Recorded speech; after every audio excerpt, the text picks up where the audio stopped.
Employment and investment. I have a few proposals to promote investment and foster employment. First of all, to bolster the Indian startup ecosystem, boost the entrepreneurial spirit, and to support innovation, I propose to abolish the so-called angel tax for all classes of investors. Second, there is tremendous potential for cruise tourism in India.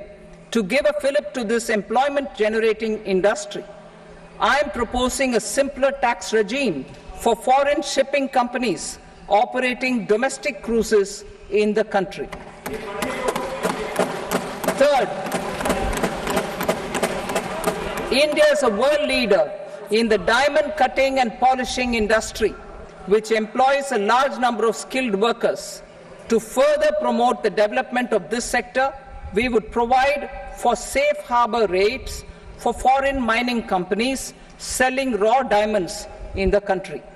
Fourth, to attract foreign capital for our development needs, I propose to reduce the corporate tax rate on foreign companies from 40 to 35%. Deepening the tax base. I have a couple of proposals for deepening the tax base. First, security transaction tax on futures and options of securities is proposed to be increased to 0.02% and 0.1% respectively. Second, for reasons of equity, I propose to tax income received on buyback of shares in the hands of recipients. Other proposals.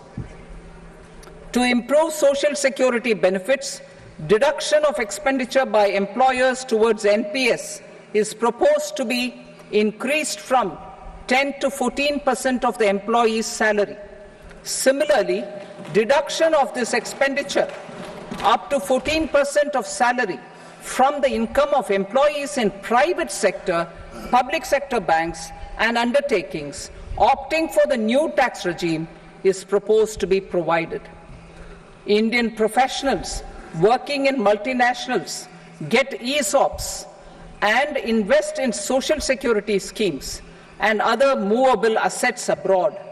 Non-reporting of such small foreign assets has penal consequences under the Black Money Act.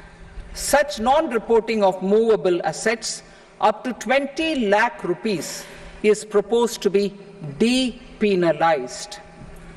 Other major proposals in the finance bill relate to withdrawal of equalization levy of 2%, expansion of tax benefits to certain funds and entities in IFSCs, and immunity from penalty and prosecution to Benamidar on full and true disclosure so as to improve conviction under the Benami Transaction Prohibition Act 1988. Personal income tax.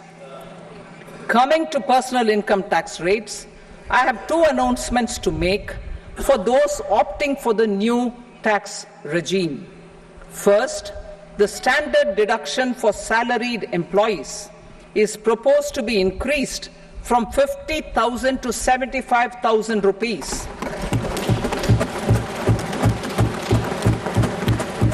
Similarly, deduction on family pension for pensioners is proposed to be enhanced from 15,000 to 25,000 rupees.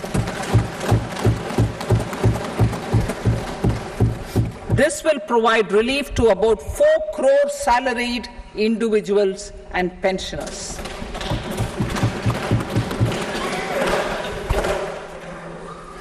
Second, in the new tax regime, the tax rate structure is proposed to be revised as follows: 0 to 3 lakh rupees, nil; 3 to 7 lakh rupees, 5%; 7 to 10 lakh rupees, 10%; 10 to 12 lakh rupees, 15%; 12 to 15 lakh rupees, 20%; and above 15 lakh rupees, 30%.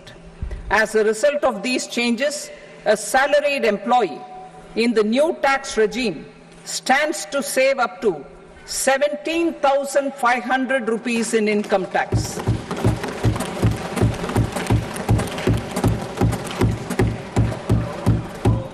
Apart from these, I am also making some other changes as given in the annexure. As a result of these proposals, revenue of about 37,000 crore, that is 29,000 crore in direct taxes and 8,000 crore in indirect taxes will be foregone, while revenue of about 30,000 crore rupees will be additionally mobilized. Thus, the total revenue foregone is about 7,000 crores annually. Mr. Speaker, sir, with this, I commend the budget to this august House. Jai Hind. ಅನುಕ್ಷಣದ ಸುದ್ದಿಗಳಿಗಾಗಿ ವಿಸ್ತಾರ news YouTube channel subscribe ಮಾಡಿ. ಹೊಸ ಸುದ್ದಿಗಳ ನೋಟಿಫಿಕೇಶನ್ಗಾಗಿ bell icon click ಮಾಡಿ. Latest ಅಪ್ಡೇಟ್ಸ್ಗಾಗಿ www.vistaranews.com ವೆಬ್ಸೈಟ್ಗೆ visit ಮಾಡಿ. ಅಂಗೈಯಲ್ಲೇ ಜಗತ್ತಿನ ಸುದ್ದಿ ತಿಳಿಯಲು ವಿಸ್ತಾರ ನ್ಯೂಸ್ ಕನ್ನಡ ಆಪ್ ಡೌನ್ಲೋಡ್ ಮಾಡಿ.